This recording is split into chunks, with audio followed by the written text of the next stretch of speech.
हैदराबाद में 37वां अखिल भारतीय कार्यकर्ता शिविर का आयोजन हिंदी प्रचार सभा हैदराबाद एवं अखिल भारतीय हिंदी संस्था संघ नई दिल्ली ने 28, 29 और 30 जुलाई 2012 को हिंदी प्रचार सभा हिंदी भवन में किया। अखिल भारतीय हिंदी संस्था संघ के जो क्रियाकलाप है जो भारत सरकार ने नामित किए हैं उनमें से ये एक है कि हिंदी की प्रचार प्रसार करने वाली भारतवर्ष में जितनी भी संस्थाएं हैं ऐसी संस्थाएं हैं जो कि भारतवर्ष के स्वतंत्रता से पूर्व से और लगभग 75, 80, 100 साल से हिंदी के प्रचार प्रसार का काम कर रही हैं। ऐसी कुल 23 संस्थाएं अखिल भारतीय हिंदी संस्था संघ से जुड़ी हुई हैं। उद्देश्य उनका ये है कि अखिल भारतीय हिंदी संस्था संघ इन संस्थाओं को प्रभावी और सशक्त बनाते हुए इनके माध्यम से हिंदीतर भाषी प्रदेशों में, अहिंदी भाषी प्रदेशों में हिंदी का प्रचार प्रसार करें। बहुत सारे उपक्रमों में से ये एक है कि इन संस्थाओं के जो 23 संस्थाएं संलग्न हैं, इन संस्थाओं के जो कार्यकर्ता जो ज़मीनी लेवल पर और बिल्कुल प्राथमिक शिक्षा से लेकर उच्च माध्यमिक शिक्षा तक हिंदी के प्रचार प्रसार के लिए काम करने वाले प्रचारक और अध्यापक हैं, उनके वर्ष भर में एक तो कम से कम ऐसा शिविर हो जिससे कि प्रत्येक संस्था के 2, 3, 4 प्रतिनिधि आएँ एक जगह, 3 दिन हिंदी के प्रचार प्रसार की समस्याओं के समाधान के लिए विचार विमर्श करें, आपसी मेलजोल करें। आज इस 37वें अखिल भारतीय हिंदी कार्यकर्ता शिविर में मैं आपको बतलाऊं कि भारतवर्ष की मणिपुर से लेकर केरल तक की हिंदीतर भाषी संस्थाएं 23 संस्थाओं के प्रतिनिधि यहाँ हमारे हिंदी प्रचार सभा हैदराबाद के इस शिविर में आए हैं। 3 दिन तक ये शिविर चलता रहेगा। कार्यक्रम के आरंभ में अतिथियों द्वारा दीप प्रज्वलित किया गया। इस अवसर पर हिंदी वेबसाइट www.hpshyd.com का विमोचन भी किया गया, जो हिंदी भाषा के प्रचार प्रसार में उपयोगी सिद्ध होगी। इस वेबसाइट में हिंदी प्रचार सभा हैदराबाद के सारे कार्यक्रमों की जानकारी मिल सकती है। इस शिविर में लगभग 125 कार्यकर्ताओं ने भाग लिया, जो देश के विभिन्न राज्यों से पधारे थे। ये कार्यकर्ता से तात्पर्य यही है कि अब मान लीजिए कि हिंदी प्रचार सभा हैदराबाद है, इनकी परीक्षाएं हैं, इनकी परीक्षाओं को चलाने के लिए जो हमारा केंद्र चलाने वाला है वो केंद्रीय व्यवस्थापक ही हमारा कार्यकर्ता होता है। केंद्र चलाने वाला विद्यार्थियों से संपर्क करके उन विद्यार्थियों को परीक्षाओं में सम्मिलित होने के लिए प्रवृत्त करने वाला और परीक्षाओं में सम्मिलित होने के बाद उन परीक्षाओं के पाठ्यक्रमों को अध्यापन की दृष्टि पढ़ाते हुए उनको हिंदी भाषा से अवगत कराने वाला, ऐसा जो हमारा केंद्र व्यवस्थापक है, जो अध्यापक है, जो प्रचारक है, वो हमारा कार्यकर्ता। हिंदी सभा के प्रधानमंत्री एम प्रभु और शिविर संयोजक प्रोफेसर सुरेश पुरी ने शिविर में आए वरिष्ठ अतिथियों का स्वागत किया और सभा एवं संस्था संघ का परिचय प्रस्तुत किया। आज हमारे सभा के अध्यक्ष प्रोफेसर चंद्रदेव बलवंतराव गौड़े जी, इसके अतिरिक्त अखिल भारतीय हिंदी संस्था संघ के आप सचिव भी है और ये सचिव का सौभाग्य दक्षिण में पहली बार मिला है। अपने आज तक कोई सचिव दक्षिण का नहीं मिला और उनका कार्य कुशलता से पहली बार दक्षिण का एक अध्यक्ष सभा का हिंदी से भी अखिल भारतीय स्तर पर एक सचिव के पद पर है। ये सभा के लिए गौरव की बात है। आज तक वो पद बड़े उच्च अधिकारियों को था, मगर आज 28 जुलाई को आंध्र प्रदेश सरकार के कपड़ा बुनकर एवं हथकरघा मंत्री श्री जी प्रसाद कुमार जी ने इस शिविर का उद्घाटन किया। हम नौ सेवियों का, हिंदी सेवियों का हम सम्मान करना चाहते हैं। उनमें प्रथम हिंदी प्रचार सभा के प्रधानमंत्री रह चुके स्वर्गवासी स्वर्गीय डॉक्टर पूनम चंद सिसोदिया जी को हम पहले याद कर रहे हैं। सिसोदिया जी कर्मनिष्ठ निस्वार्थ भाव से हिंदी सेवी थे।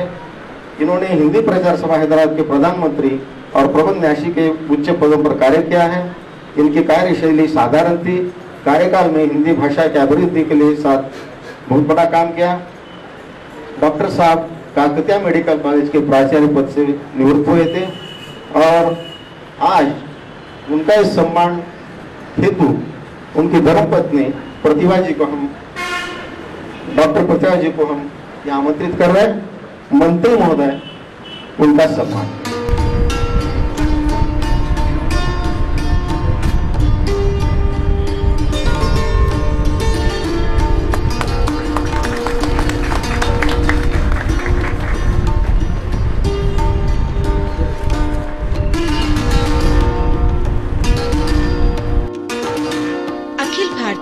हिंदी संस्था संघ के अध्यक्ष गिरीश गांधी ने कार्यक्रम का अध्यक्षीय वक्तव्य प्रस्तुत किया।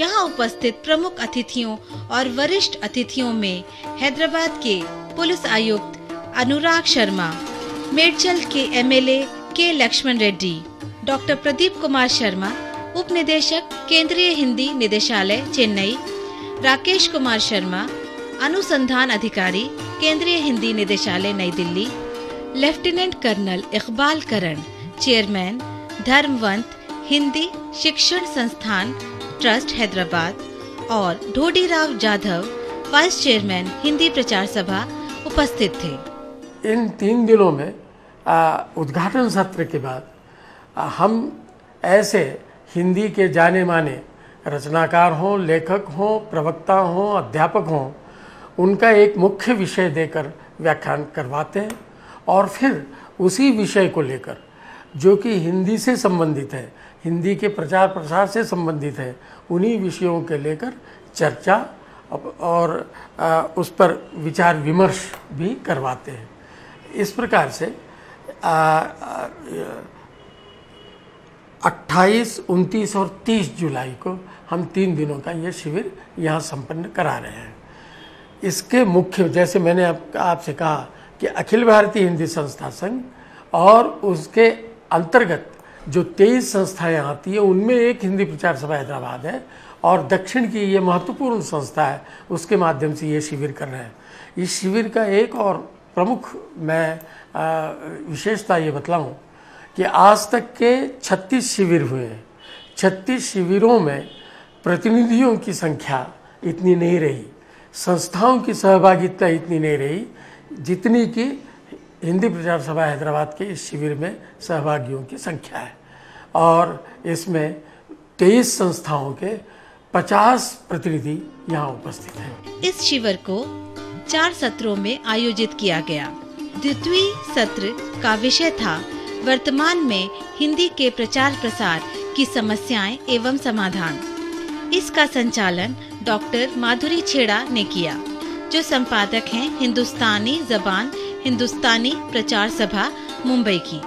2004 में टाइम्स ऑफ इंडिया ने एक सर्वे किया था कि अखबार जो पढ़े जा रहे हैं, रीडरशिप अखबार की किस तरह की है, और उसमें पता चला कि अंग्रेजी अखबारों की जो रीडरशिप है उसकी संख्या जो की त्यों है, लेकिन हिंदी अखबारों की जो रीडरशिप है उसमें लाखों से संख्या जो है वो बढ़ गई। तो एक तो यह कहना गलत होगा कि पढ़ने वाले लोगों की संख्या कम, हिंदी पढ़ने वालों की संख्या कम हो रही है। अगर हम ये समझते हैं तो ये हमारी गलतफहमी है, उसमें निरंतर बढ़ोतरी हो रही है। इतना ही नहीं बल्कि जो समाचार पत्र प्रकट हो रहे हैं, एक ऐसा समय था जब केवल नवभारत टाइम्स और जनसत्ता जैसे समाचार पत्रों के नाम हम सुना करते थे, लेकिन आज अनेक समाचार पत्र स्थानीय जो है जगहों से भी प्रकाशित हो रहे हैं और उनकी भी रीडरशिप है। शिवसेना का जो मुखपत्र सामना बम्बई में प्रकाशित हो रहा है दोपहर के बाद का, उसकी इतनी ज़्यादा रीडरशिप है, वो चाहे कारण उसके जो भी रहे हों, लेकिन हिंदी सामना की बिक्री भी खूब हो रही है और हिंदी पढ़ने वालों की संख्या निरंतर बढ़ रही है। अभी यहाँ आने के बाद ही मेरे हाथ में जो छोटी छोटी पत्रिकाएं आई है, यहाँ एक महिला सेवी समिति की पत्रिका, फिर संचारिका, जो अभी तक मैं नहीं जानती थी, यहाँ आने के बाद ही मुझे पता चला है, और शायद माउथ पब्लिसिटी, जो एक मुंह से बात दूसरे मुंह पर जाती है, उस पब्लिसिटी के द्वारा मैं ज़रूर कई लोगों को बताऊंगी कि यहाँ से कितनी अच्छी पत्रिकाएं प्रकाशित हो रही हैं। तृतीय सत्र का विषय था हिंदी के विकास में जनसंचार माध्यमों का योगदान, जिसमें मुख्य वक्ता थी डॉक्टर गरिमा श्रीवास्तव। इस सत्र के अध्यक्ष थे हिंदी प्रचार सभा हैदराबाद के साहित्य मंत्री डॉक्टर श्री रामुलू जी, और कार्यक्रम का संचालन बंडोपंत पाटिल जी ने किया था। मैंने जनसंचार माध्यमों का क्या योगदान हो सकता है, ये इंटरनेट के व्यवहार में आने के पहले बंगाल में सबसे पहले इस ज़रूरत को समझा। वहाँ पर दिन के समय एमए और एमफिल की कक्षाएं होती थीं, और शाम के समय हमसे विभाग की ओर से कहा जाता था कि आप क्योंकि शांति निकेतन आए हैं, इसलिए यहाँ के अहिंदी भाषी लोग जो कि हिंदी पढ़ना चाहते हैं उनकी आप कक्षाएं लीजिए। और खूबी तो ये थी, आप में से अगर कोई शांति निकेतन गए हैं तो उसकी विशेषता ये थी कि हमें कोई कक्षा के लिए कोई रूम नहीं था, हमारे पास कोई ऐसा कमरा नहीं था जहाँ की हम शाम की कक्षाएं ले सकें। शाम की कक्षाओं के लिए हमारे पास एक ही इंतज़ाम था, वो इंतज़ाम था पेड़ के नीचे चबूतरे बने होते थे और उन चबूतरों पर हमें बैठना होता था। दिल्ली से जाने के बाद आप कल्पना कर सकते हैं कि दिल्ली विश्वविद्यालय से पढ़ने के बाद आपको एक ऐसी जगह नौकरी मिले जहां आपको घने पेड़ के नीचे कक्षाएं लेनी पड़े। कभी कभी बरसात के मौसम में पेड़ से तरह तरह के कीड़े भी नीचे गिरते थे। लेकिन ये सारी शिकायत, ये सारी तकलीफ हम तब भूल जाते थे जबकि हमारी शाम की कक्षाओं में बैंक और सरकारी ऑफिसेस के तमाम कर्मचारी उपस्थित होते थे। उनकी उम्र कुछ भी थी, काफ़ी उम्रदार बड़े लोग थे, और क्योंकि हम उम्र में छोटे थे इसलिए वो अध्यापिका की जगह मामुनी कहकर पुकारते थे। उनके साथ लगभग संवादहीनता की स्थिति थी कि हमें हिंदी आती थी और उन्हें बंगला आती थी। ऐसी स्थिति में ये प्रश्न सामने आया कि उनको हिंदी उनको सीखने का शौक़ है, क्योंकि वो जगह जगह बैंकों में काम करते हैं, ऑफिसों में काम करते हैं, और उनको हिंदी की तरफ कैसे आकर्षित करवाया जाए। इसके लिए जो हमने रास्ता अपनाया वो ये कि ऐसी उन तमाम फिल्मों के बारे में उन्हें बताया जो फिल्में किसी बंगला लेखक की कहानी या उपन्यास पर आधारित थीं, और उन फिल्मों का हिंदीकरण किया गया था जिसे हम जानते थे। ऐसी बहुत सारी फिल्में हैं, खासकर मृणाल सेन, ऋत्विक घटक और इस तरह के वो तमाम निर्देशक और फिल्म निर्माता इस समय हमारे काम आए, जिनकी फिल्में मैंने हिंदी में देखी थी और उनकी फिल्में उन्होंने बंगला में देखी थी। और मैंने उन फिल्मों की जब चर्चा की उनसे तो वो बहुत उत्साहित हो गए और उन्होंने मुझसे बंगला में कहना शुरू किया कि अच्छा आप हिंदी भाषी लोग, आप भी बंगला फिल्में देखते हैं या जानते हैं। और धीरे धीरे उनके साथ हमारा संप्रेषण शुरू हुआ। सन 2001 के बाद, और आप सभी जानते हैं कि इंटरनेट का आना और इंटरनेट की सुविधा का आम आदमी को मिलना, ये जनसंचार के एक माध्यम के रूप में, इस तरह के माध्यम के रूप में हमारे सामने आया, जो माध्यम जिसने हमारी ज़िंदगी को बदल करके रख दिया। ये जो माध्यम जिसने हमारी ज़िंदगी को बदल कर रख दिया, ये कैसे काम करता है, इसको मुझे लगता है कि आप सबको मालूम ही होगा। एक गाना है, हम है राही प्यार के, हमसे कुछ न बोलिए, जो भी प्यार में मिला हम उसी के होलिए। तो इसमें हम शब्द कितनी बार रिपीट हुआ है, उस रिपीटेशन के द्वारा जो है हम शब्द से उसका परिचय कराया गया। आप जानते हैं कि भाषा बार बार जब सुनी जाएगी, बार बार जब बोली जाएगी, वह प्रैक्टिस से ही, वह बार बार के अभ्यास से ही आप भाषा पर प्रभुत्व प्राप्त कर सकते हैं। दूसरा तो बहुत ज्यादा पॉपुलर गाना है जिसको हिंदी टीचिंग में कई जगहों पर जिसका इस्तेमाल किया जा रहा है, हम होंगे कामयाब, हम होंगे कामयाब। तो इस गाने को भी हिंदी टीचिंग के लिए बहुत ज्यादा आजकल उपयोग में लाया जा रहा है। चौथे सत्र का विषय था कंप्यूटर और तकनीकी की बढ़ते युग में हिंदी को प्रतिष्ठित करने में स्वैच्छिक हिंदी संस्थानों की भूमिका, और अंतिम और पांचवें सत्र का शीर्षक था प्रादेशिक भाषाओं के विकास में हिंदी की भूमिका।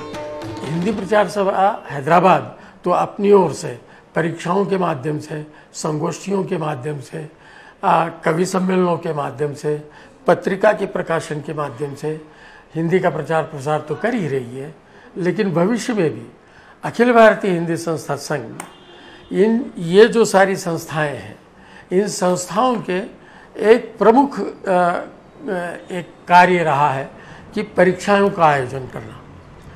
ये परीक्षाएं उच्च परीक्षाएं भी हैं और प्रचार परीक्षाएं हैं। प्रचार परीक्षाएं ये सामान्यतः प्राथमिक विभाग और पूर्व प्राथमिक विभाग, मतलब कक्षा पहली से लेकर 8वीं तक के विद्यार्थियों तक प्रचार प्रसार की दृष्टि से आरंभिक हिंदी की शिक्षा देना, और इसके बाद फिर ऊंची परीक्षाएं हैं जो कि एक परीक्षा सभी संस्थाओं की ये मैट्रिक के समकक्ष है, दूसरी परीक्षा ये इंटर के समकक्ष है, और तीसरी परीक्षा ये बीए के समकक्ष है। ये जो समकक्षता है, इस समकक्षता को और स्तरीय और प्रभावी और लाभकारी और रोजगार के लिए भी पोषक, इस तरह की इन परीक्षाओं को करने की दृष्टि से अखिल भारतीय हिंदी संस्था संघ ये प्रयास कर रहा है कि इसके पाठ्यक्रम ये अद्यतन करें, इसका नूतनीकरण करें और समय के साथ इसको जोड़ें।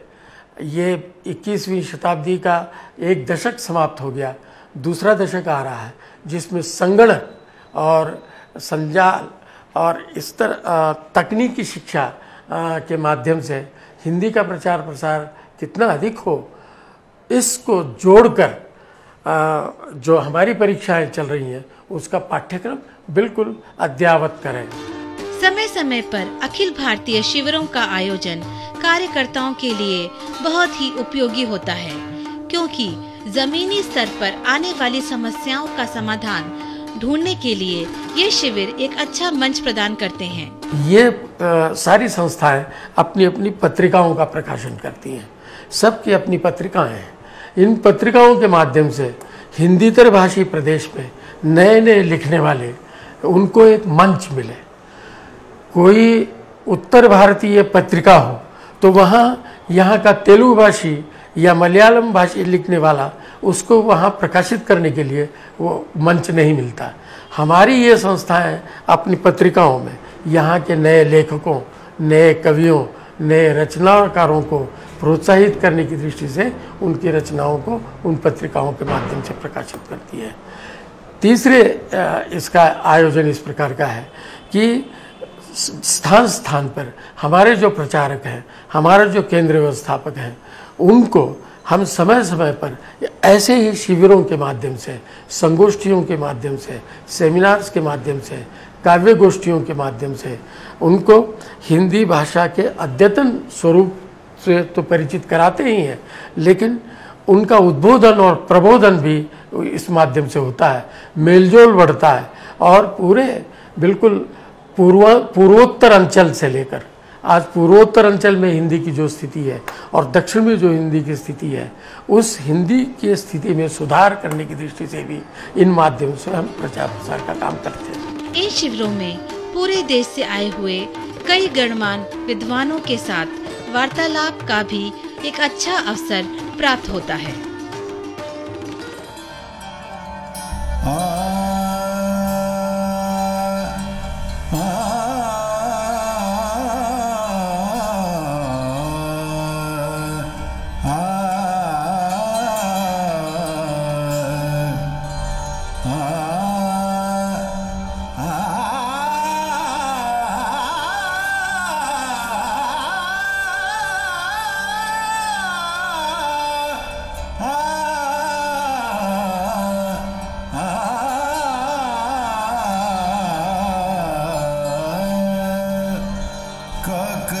सजने